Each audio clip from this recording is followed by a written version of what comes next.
हाय मैत्रिणींनो, आज पाहूया आपण एकदम छान अशी जुन्या पद्धतीची रेसिपी. शेवयासाठी सोजी काढल्यानंतर, सोजी चाळून घेतल्यानंतर त्याचा वरचा थोडासा असा रवाळ रवाळ कोंडा निघतो. त्या कोंड्यापासून ही रेसिपी बनवत आहे.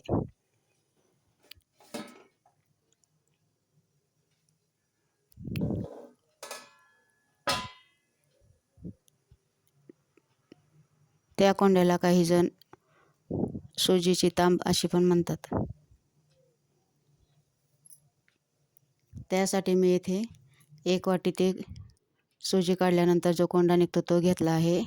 अर्धी वाटी ज्वारीचे पीठ, अर्धी वाटी बेसन पीठ, अर्धी वाटी गव्हाचे पीठ, भिजवून घेतलेली हरभऱ्याची डाळ, कांदा, लसूण, कोथिंबीर हे सर्व मिक्स करून घ्यायचे.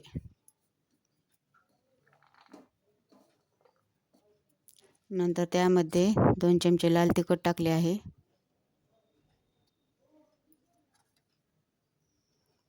नंतर अर्धा चम्मच हळद पावडर,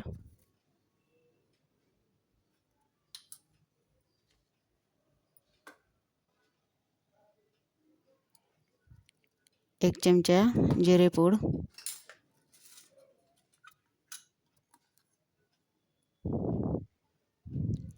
अर्धा चमचा हळद पावडर, चवीनुसार मीठ,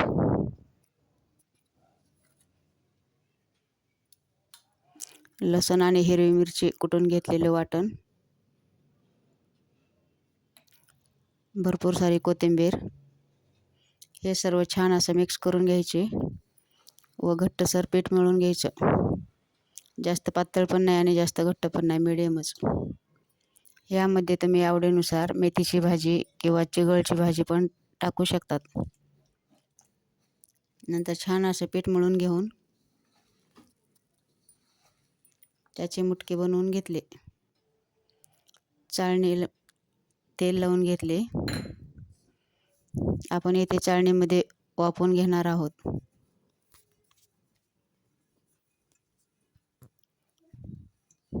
नंतर मुटके तयार करून घेऊन चाळणीमध्ये ठेवून घेतले. पहा, असे हाताच्या आणि मुठीच्या साहाय्याने मुटके तयार करून घ्यायचे. एकदम छान होतात हे मुटके. आणि गव्हाच्या कोंड्याचं यामध्ये पीठ असल्यामुळे ते प्रोटीनयुक्त असतात.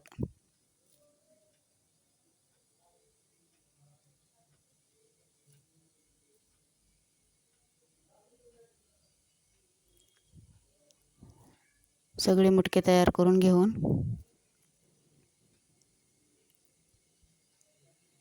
एका कढईमध्ये गॅसवरती पाणी गरम करायला ठेवले आहे.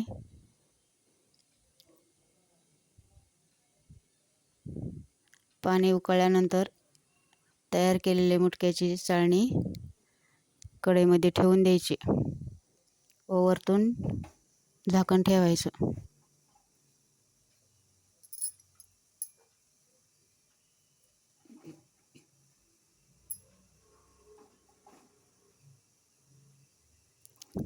झाकून ठेवून 15 मिनिट वाफवून घ्यायची. काही जण हे प्रोसेस न करता डायरेक्ट पाण्यामध्ये शिजवून पण घेतात.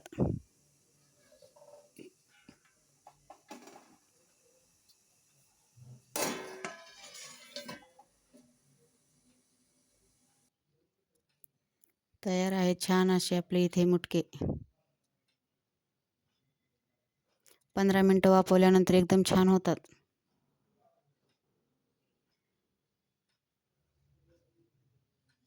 माझी ही रेसिपी कशी वाटली कमेंट करून नक्की सांगा. व्हिडिओला लाईक करा, शेअर करा, सबस्क्राईब करायला विसरू नका.